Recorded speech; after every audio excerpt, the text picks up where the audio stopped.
সুপ্রিয় দর্শক, কুয়াকাটার কাওয়াচ্ছর থেকেই স্বাগতম। এখানে ছোট বাজারটি রয়েছে, আবার এখানে নাকি বন্য পশুরা দিনের বেলায় ডাকাডাকি করে, চিল্লাই। এখানে যে শিয়াল রয়েছে না, বন্য পশু, ওরা ওদের আওয়াজ শুনলাম আমি।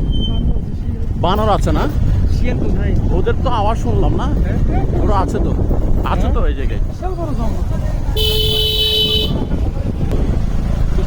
সুপ্রিয় দর্শক, আমরা এখন বানর আর শিয়ালের রাজ্যে চলে যাচ্ছি, কাওয়াচ্ছরে।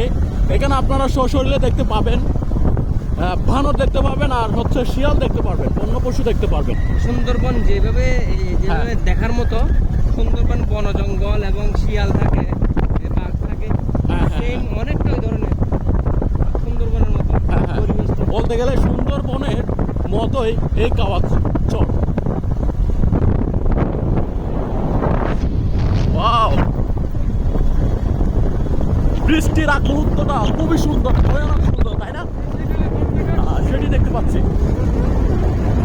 ভাইয়া। একটু পরে বৃষ্টি, অসাধারণ জায়গা। অবশেষে বলতে না বলতে বৃষ্টি চলে আসলো, তবে এই বৃষ্টি আমাদেরকে আরো স্বস্তি নিয়ে আসলো। তো আপনার কি হইলো? হ্যাঁ, ব্যায়াম করতেছেন কেন? বেশি জায়গা নেই হইলো। ওকে, সামনে যান। উনি হচ্ছে আমাদের গাইড, সে আমাদেরকে তার নিজস্ব বাইক নিয়ে আমাদেরকে 10টা স্পট ঘোরাবে, দেখাবে, কোথায় কি রয়েছে সেটিও শোনাবে। সো আমাদের সাথে থাকুন এবং প্রতিদিনের ভিডিও পেতে আমাদের চ্যানেলটি অথবা পেজটি ফলো করে রাখুন। সো দেখতে থাকুন আমরা আপনাদেরকে কি দেখাচ্ছি। সো অসাধারণ বৃষ্টির মুহূর্তে অসাধারণ এক পরিবেশ আমি দেখতে পেয়েছি।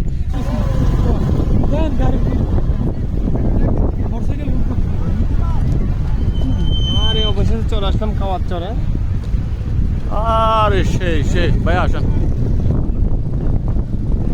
কুয়াকাটার কাওয়াচ্ছর, কুয়াকাটা থেকে কাওয়াচ্ছর আসতে সময় লাগবে পুরো 45 থেকে 50 মিনিট,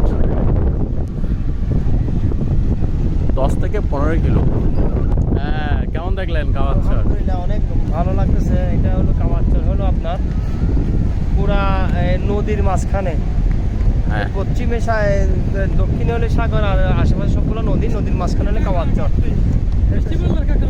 অনেক সুন্দর একটা সুন্দর পরিবেশ, মানে অনেক গ্রাম এবং কুয়াকাটা শেষ প্রান্তে, বাংলাদেশের দক্ষিণ অঞ্চলের শেষ প্রান্তে কুয়াকাটার পরেই, কুয়াকাটা বিচের পরে কাওয়াচ্ছর।